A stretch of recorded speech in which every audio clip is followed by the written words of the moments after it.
Presidential campaign ads always seem to show the same few classic scenes of Americana. Flags fluttering, eagles soaring, children laughing, golden cornfields in Iowa at sunset, like this one that we came to make this point. You also always see politicians in diners shaking hands with regular folks. So I went to the Waveland Cafe in Des Moines, Iowa to talk to its owner, Stony, about what it's like to run a diner that's also a campaign stop.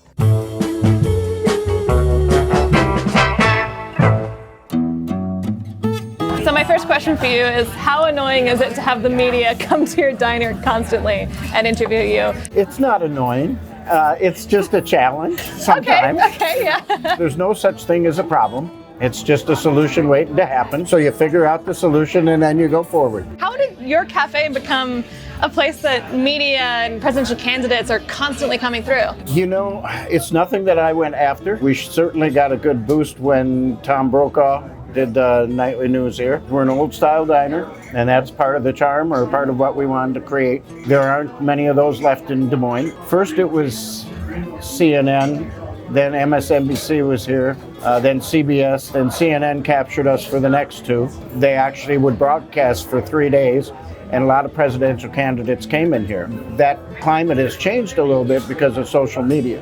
2016, we only had one presidential candidate, and all the media people say, hey, you got to get to the Waveland because they all come in here. We didn't see anyone, and it was because they're reaching a whole lot bigger audience than just a few people in here.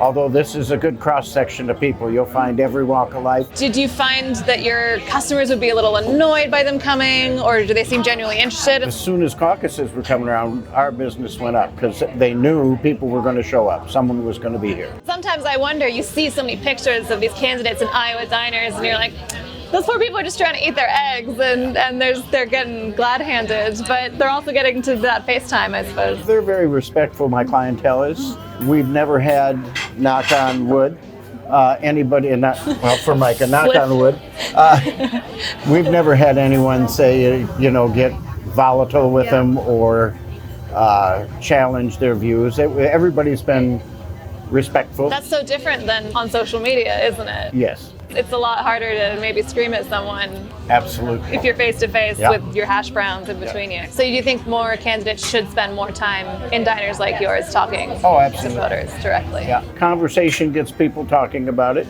and gets people involved in it. Last week we had the Stephen Colbert show, and one of the candidates Colbert here. got here first. Colbert. If Cory Booker came in here, he's a vegan, what would you serve him?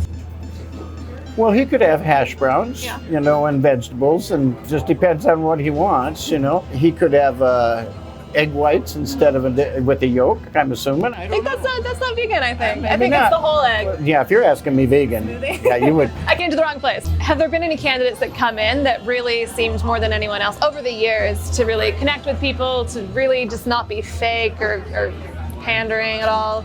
Who made a good impression? You know, strangely enough, when you said not be fake, I couldn't put that on any candidate. They're all very genuine, and because they don't know who they're talking to. And you could be like sitting at the counter and you might have a judge sitting next to a guy who's hung over as hell, and next to Jason Momoa. everybody just gets along. I don't think there's a preset disposition of how you have to behave, dress, whatever. Even the children are pretty well behaved in here. I came in being like, it must be so annoying, and like they must come in so fake, and all the candidates just pretending to like food that they don't. But that's not your impression, it sounds like. No. Yeah. And you can tell if someone's fake. It's pretty simple to read through that. How can you tell?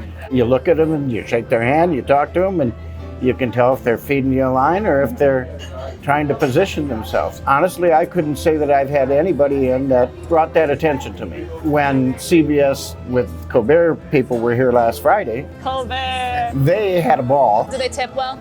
Oh goodness, yes. Yeah? Yeah, they Okay. were very good. Is the media well behaved when they come through here? Are they respectful? Yep. I hope that when we leave, you're not like, until today. Today was the day it all went wrong. No, you seem really nice. Oh, so it means so much. Thank you. Oh, you're so full of it.